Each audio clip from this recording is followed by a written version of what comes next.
So why media then? Was there any like advice you got from like people at school or teachers or like career counselors? Because like the idea for this podcast is like I'm just trying to find a journey for you, and as if I know there's tons of different ways for people to get into what you're doing, but for you, like what was the advice that you were given at school that helped you find a career? I guess. I think for me, with school, I struggled a lot. You know, I grew up wanting to become an architect of all things. I went through my GCSEs, went to go and do my A levels, and I studied physics, art, media, and something else. Maths, I can't remember. But what I realised was midway through that I like physics, I like science. I'm not very good at it, so I'm struggling there. And I understand the artistic perspective, but I don't have the best hand to draw with. I might not end up being that good at this whole architecture thing, even though I really desperately wanted to do it. I wasn't necessarily given the tools at school to make that conscious career choice. I was pretty fortunate in that I did well in media. I enjoyed media. Making video, making content. So for some reason or another, I just looked online. I was like, right, I'm going to do a digital marketing apprenticeship because I'm really good at digital media. And I fell into a job, to tell you the truth. And I actually want to emphasize as well, like luck plays a big part in people's journey. You do create your own luck, but I do think that I was very fortunate that I fell into the apprenticeship. I applied for a post grad apprenticeship role, but I managed to wangle my way in so much. I got to 17 years of age, so I dropped out of school at 17. So I'm not the best person to ask for advice from school. But I think the key thing, and this is also cliche, is like just find something that you're passionate about now more than ever, particularly in e-commerce and online and etc. It's so straightforward to just pick up a pen and start working somewhere. A Shopify subscription, for example, starts at 30 quid a month. We've all, I'd like to think they've even got a 30-day trial so you can test what it does. Sign in, give it a go, find something you're interested in, and just get in and try. Because one of the things that I think kids do today is they just end up in like paralysis for over analysis. They'll just go, oh, there's so many different things I want to do. Just comb it back, like, right, are you interested in gaming? Cool. Why don't you sell gaming headsets? Why don't you do this? Why don't gaming mats? You're interested in shoot 'em ups? Why don't you do like special? There's so many different areas and elements that if you're interested in it, you're just going to spend so much more time doing it. And we're moving into like an age now where it's going to be not necessarily about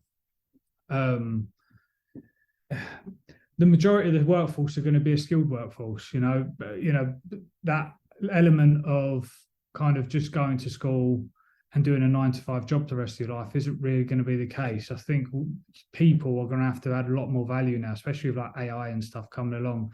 That's going to replace like some real basic level jobs. So now more than ever, it's time to try and find something that you enjoy and pursue it, because you'll be better than anyone else in that particular area, 100%. So yeah, I know it's cliche, and I can tell you the amount of times I told someone to sod off when they said just do something you love.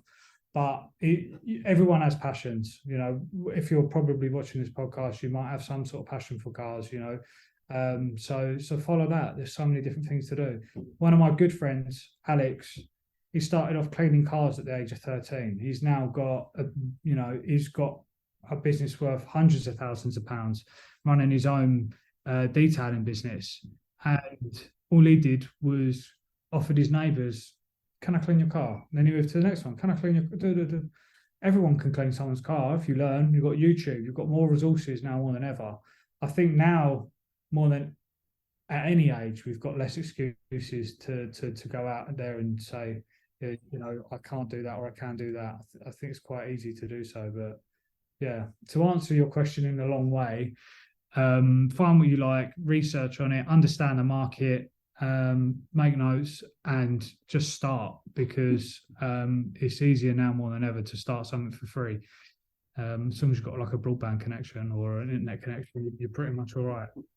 Yeah, and this is brilliant advice and stuff that I will take for that for my own things in the future. But I mean, so when it came to you selling your first M2 mirror cap, did you realize you were setting up a digital marketing on like e-commerce business? Did you realize that what you was doing, or it was just a at the time it was just a thing you could do to earn a bit of money?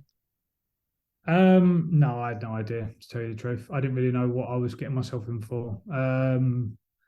It didn't dawn on me until we'd sold everything. We'd sold everything and actually made it to be like I'd sold that first batch and I was like, I've got to order more.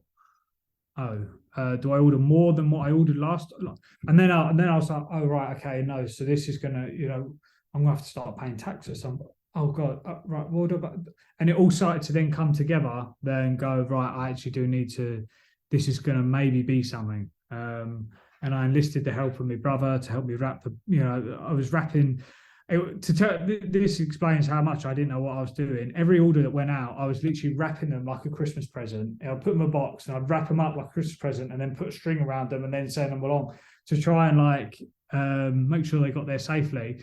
And when they opened it, when they got these parcels, that they looked as nice as possible, so it didn't just look like some kid off the internet.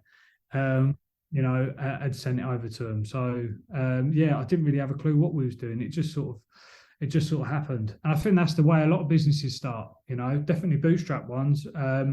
Someone finds they've got a passion and, they market it and make it something that can make money. Yeah, I'd say that it wasn't really clear from the outset that was going to be a financial venture, to be honest. Definitely not that could pay my salary.